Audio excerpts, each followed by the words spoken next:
13/7/2025 பிறைத்தோட்ட தமிழ் பள்ளியும் ஜாலான்பாறு முனீஸ்வரர் ஆலயமும் இணைந்து இலவச மருத்துவ முகாம் மற்றும் பெற்றோரியல் கருத்தரங்கு ஏற்பாடு செய்யப்பட்டது. பெற்றோர்கள் கலந்து பயன்பெற்றனர். பினாங்கு KPJ தனியார் மருத்துவமனை உதவியோடு இந்த இலவச மருத்துவ முகாம் நடத்தப்பட்டது. பெற்றோர்கள் கலந்து கொண்டு பயன்பெற்றனர். அதனைத் தொடர்ந்து பெற்றோரியல் கருத்தரங்கு நடைபெற்றது.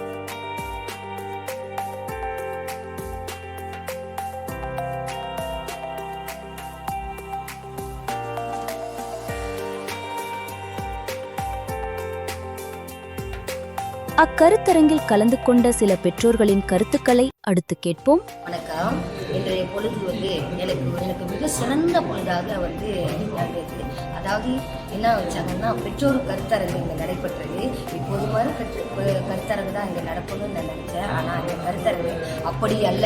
இந்த கருத்தரங்கு மிகவும் சிறப்பாகவும் என் பிள்ளைகளை நான் எப்படி வளர்த்தேன் அப்படின்ற உணர வைக்கிறது மட்டுமல்லாமல் இனி என் பேர குழந்தைகளை நான் எப்படி வளர்ப்பது அப்படின்றது இந்த கருத்தரங்கு எனக்கு மிக சிறப்பாக அமைந்தது. வணக்கம். இந்த அழகான ஒரு செமினார், ஒரு பேரண்டிங் செமினார் இப்போ வந்திருந்தேன். அழகான ஒரு பாயிண்ட் போட்டிருந்தாரு. 30 நிமிஷம் பேரண்ட்ஸ் பிள்ளைங்களோட பேக் எடுத்து செக் பண்ணுறது, அந்த பேக் புக் எடுத்து பார்க்குறது, கொஸ்டின் ஆன்சர் கேட்குறது, இந்த புக் எடுத்து திறந்து என்ன கருத்து இருக்குது, என்ன கான்டென்ட்ஸ் இருக்குது, இந்த டாபிக் என்ன இருக்குன்னு அதுக்கு சொல்கிறது ரொம்ப மனசு ரொம்ப காட்சியாயிடுச்சு.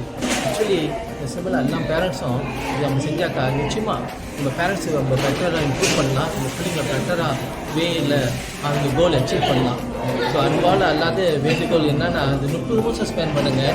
அவர் சொன்ன மாதிரி 30 நிமிஷத்தில் அவங்க லைஃப்பை மாற்றிடலாம். வணக்கம். சற்று நேரத்துக்கு ஐயா சொன்னார், நிறைய விஷயங்கள் சொன்னார் பெற்றோர்களை பற்றி.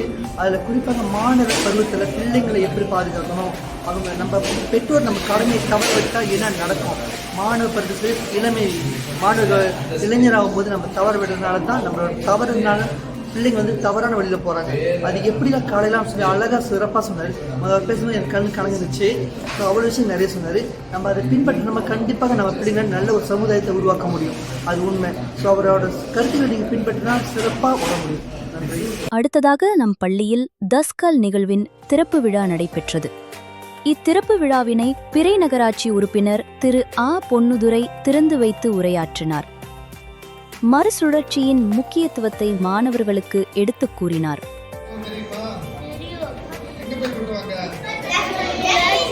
அந்த குப்பை தட்டியில எடுத்துட்டு போயிட்டு ஒரு தீவு இருக்கும்,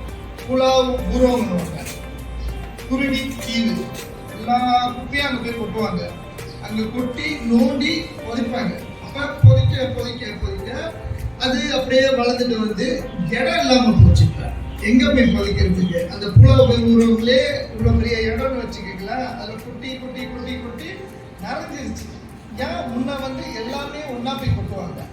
இப்ப என்ன செய்ய போறாங்கன்னா, இந்த மாதிரி நிறைய அதை பிரிக்கிறாங்க. அதுதான் மறுசுழற்சின்னுவாங்க, அதாவது ரீசைக்கிள். இப்போ நீங்க பாத்தீங்கன்னா எது பண்ணி அது ஒரு ப்ராசஸ் பண்ணி திருப்தியை உருவாக்க முடியும்.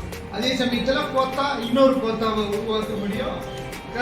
கருத்தாசு இன்னொரு கருத்தாசை உருவாக்க முடியும். அப்ப நம்ம குப்பை போடுறப்ப இதெல்லாம் தனித்தனியா வச்சுட்டோமா குப்பை குறைவா போடும். ஒரு உதாரணம், எப்போதும் ஒரு கிலோ குப்பை போடுற இடத்துல இந்த மாதிரி நம்ம தனியா எடுத்து வச்சுட்டோமா ஒரு 200 கிராம் குப்பை போடுவோம்.